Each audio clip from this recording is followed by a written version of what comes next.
Atau misalnya tahun kemarin atau berapa tahun yang lalu, karena ada perkiraan dari ahli astronomi bahwa bulan Ramadan ini akan ada 2 gerhana, heboh kan? Wah, waktu 2 gerhana inilah muncul Imam Mahdi.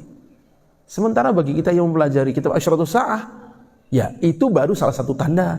Tanda yang lain banyak, kalau belum lengkap belum muncul gitu. Sebab kalau hanya melihat gerhana, 2 gerhana dalam Ramadan dari ribuan tahun atau ratusan tahun yang lalu juga udah sering gitu itu. Dan ternyata Imam Mahdi nggak muncul juga. Karena itu hanya satu dari sekian puluh tanda. Kalau ini belum muncul semua, belum. Nah, tatkala sudah lengkap ini ada muncul, nah ini baru Imam Mahdi. Misalnya begitu. Dan itu kita bisa pelajari dari ilmu Asyratus Sa'ah ini. Nah, sebab sebelum kita masuk pada materi ya saya kasih contoh aja. Tahun 1400 Hijriah 1978 itu kan orang Arab sendiri sampai terkecoh ya, terkecoh dengan fitnah, namanya fitnah Juhaiman di Saudi, karena menganggap bahwa orang ini yang namanya Juhaiman itu orangnya zuhudnya luar biasa, nggak hafal Quran lagi, nggak belajar hadis banyak. Nah, dia menganggap bahwa ada orang namanya Muhammad bin Abdullah Al-Qahtani inilah Al-Mahdi. Inilah Al-Mahdi. Kenapa? Saya sudah mimpi tentang dia Mahdi sekian puluh kali. Tambah lagi dari sekian orang, itu kurang lebih 300 mimpi. Ngasih tahu bahwa Muhammad bin Abdullah Qahtani adalah Al-Mahdi. Begitu. Sehingga akhirnya apa? Akhirnya setan memanfaatkan ini. Wallahu alam itu setan bisikin atau setan menjelma. Waktu rombongan ini dalam perjalanan mau ngambil air wudhu, seorang nenek terkejut melihat Muhammad bin Abdullah Qahtani ini, langsung mendekat. Apakah nama Anda Muhammad? Betul. Bin Abdullah? Betul. Qahtani? Betul. Ya Allah, kuatkan dia. Kenapa nek? Saya udah puluhan kali mimpi ketemu Anda adalah Al-Mahdi. Itu bisa dikecoh begitu. Sampai akhirnya Muhammad bin Abdullah yang asalnya nggak merasa gimana-gimana, akhirnya kepedean. Mungkin benar juga saya ini Al-Mahdi ya. Kan Al-Mahdi nggak tahu kalau dia Al-Mahdi. Ini sekian puluh orang mimpi, semuanya nenek ngasih tahu. Udah akhirnya terjadi pertumpahan darah, ya pembunuhan ujungnya. Karena kurang mendalamnya memahami Asyratus Sa'ah. Hanya dengan mimpi-mimpi dianggap sudah benar. Hanya dengan 1-2 tanda dianggap benar. Cocok nama doang dianggap benar. Padahal enggak. Banyak syarat-syaratnya, banyak tanda-tandanya yang mesti terkumpul dulu baru kita bisa simpulkan, oh ini maksudnya.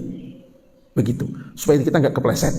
Seperti apapun, ini akan menambah keimanan kita. Sebab kalau kita dikasih umur panjang, ketemu dengan zaman-zaman itu, ya kita makin yakin dengan hadis Rasulullah SAW. Contohnya tadi, hadis yang saya bacakan tadi, bahwa tanda hari kiamat adalah munculnya orang khufatan, uratan, ru'asya, orang yang miskin, orang yang tanpa alas kaki, orang yang kadang pakaian kurang, penggembala kambing, yatatawwaluna fil bunyan, berlomba dalam meninggikan bangunan.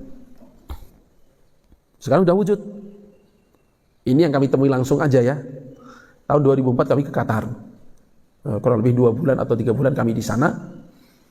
Masya Allah, namanya bangunan-bangunan udah ya kayak gitulah. Berlomba dalam tinggi-tinggian bangunan. Ada seorang jamaah masjid mendekati kami. Pak, andaikan saya boleh milih, saya milih gimana zaman sekarang seperti keadaan saya waktu muda dulu aja. Gimana Pak maksudnya? Tahun 7 bulan waktu saya masih muda, memang belum ada bangunan-bangunan tinggi begini. Memang belum ada pengeboran gas begini. Belum. Kami jujur kemana-mana masih bawa obor. Listrik belum ada di Qatar ini. Kemana-mana bawa obor, naik unta, gembala kambing. Tapi subhanallah kehidupan kami waktu itu tenang luar biasa. Masjid-masjid penuh, anak-anak muda pada taat, mereka pada nurut pada orang tuanya. Sekarang kamu lihat ini, belum ratusan tahun saya masih hidup ini, ketemu zaman itu. Zamannya kayak gini coba. Orang bikinnya bangunan dimewahkan, ditinggikan, dan anak-anak malam Jumat kemana kata dia? Malam Jumat anak-anak kemana? Anda lihat gak malam Jumat ada anak muda di masjid? Gak ada, kemana? Trek-trekan di padang pasir. Nah, maksud saya bahwa apa yang disampaikan oleh Rasulullah SAW itu kita udah betul-betul temui zaman ini, sehingga kita mungkin bertambah yakin kita pada kenabian Sayyidina Muhammad SAW.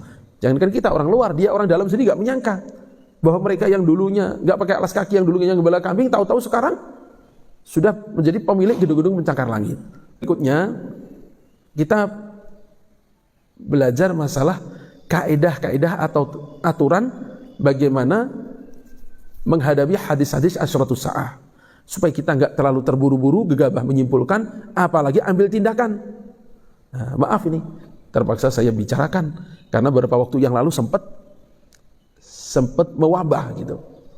Nah, tadi itu ada yang anggapan bahwa pada Ramadan ini akan ada 2 gerhana, maka akan ada Mahdi, maka makanan akan sulit, maka ekonomi akan macet, di mana-mana akan ada perang dan sebagainya.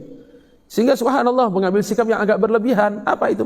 Sampai ada salah satu wali santri datang ke tempat kami, Ustadz maaf lah, mohon maaf saya ini karena kasih sayang saya sampaikan, Ustadz kalau bisa mulai menimbun makanan dari sekarang. Saya tanya, kenapa? Ini kalau menurut guru saya Ustadz, ini nanti Ramadan ini akan ada huru-hara, kemudian Al-Mahdi, kemudian kita akan susah makanan begini. Alhamdulillah saya dan kawan udah beri kapling di dekat hutan Anu sana, dia sebutkan begitu. Dan alhamdulillah saya sekarang udah mulai ngumpulin makanan kering, makanan yang tahan lama. Sebab nanti akan ada sekian lama kita nggak ada makanan begini. Saya, ya Allah, ini kenapa segegabah itu menyimpulkan? Memang betul zaman Al-Mahdi siapa peperangan, tapi kan sebelum Al-Mahdi tandanya banyaknya bukan main, bukan hanya sekedar adanya gerhana, bukan, banyak tanda-tanda lainnya. Akhirnya kan kecewa, merasa tertipu gitu. Nah, karena kurang tepat mengaplikasikan hadis asyratus sa'ah dalam kehidupan dan terlalu gegabah dalam menyikapi.